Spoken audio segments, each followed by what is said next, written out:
Ada keluarga petani di desa yang harus ke kota. Suaminya harus menjual hasil pertaniannya, istrinya harus periksa kesehatan. Masalahnya hari itu cuaca buruk sekali, hujan lebat, petir menyambar-nyambar. Bagaimana dengan bayinya? Untuk diajak, takut sakit kehujanan, yang sakit malah jadi dua. Untuk ditinggal, siapa yang akan menjaga bayi mereka? Setelah melalui perdebatan yang panjang atas dasar usul suaminya, maka bayinya ditaruh di rumah. Toh ada anjing mereka yang sudah ikut cukup lama dan cukup baik, bahkan punya kecerdasan. Maka dengan berat hati, walaupun awalnya istrinya tidak setuju, mereka meninggalkan bayi itu di rumah dan mereka bergegas secepat mungkin pergi ke kota, menjual hasil pertanian dan cek kesehatan untuk si istri.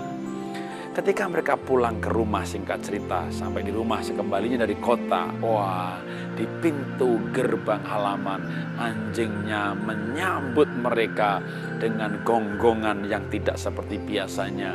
Ketika anjing itu mendekati pintu gerbang, maka dengan jelas tuannya bisa melihat monyong mereka berlumuran darah. Wah, si istri segera berteriak, "Aku bilang apa papa, kita tidak bisa meninggalkan bayi pada anjing. Lihatlah apa yang terjadi."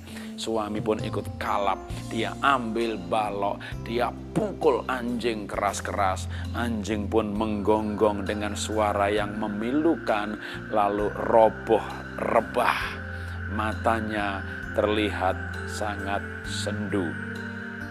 Dan anjing itu pun meninggal.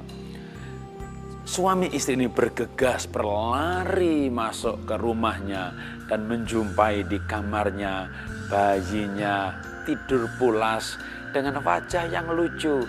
Bahkan matanya ada semacam ketenangan yang luar biasa dari senyumnya yang mengembang. Dan di bawah tempat tidurnya ada bangkai ular besar yang tubuhnya tercabik-cabik.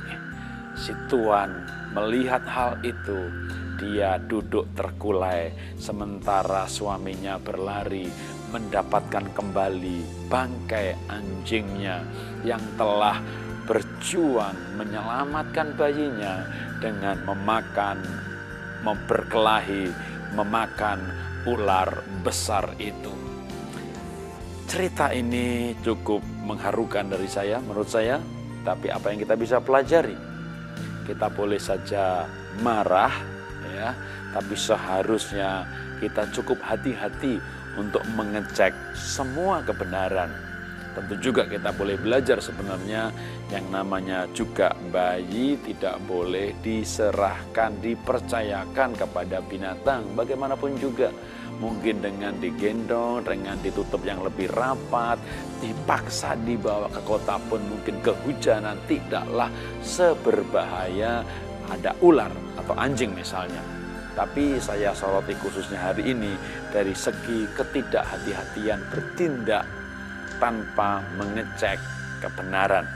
Sering melalui amarah yang berlebihan, ya, kerugian lebih besar lagi justru terjadi.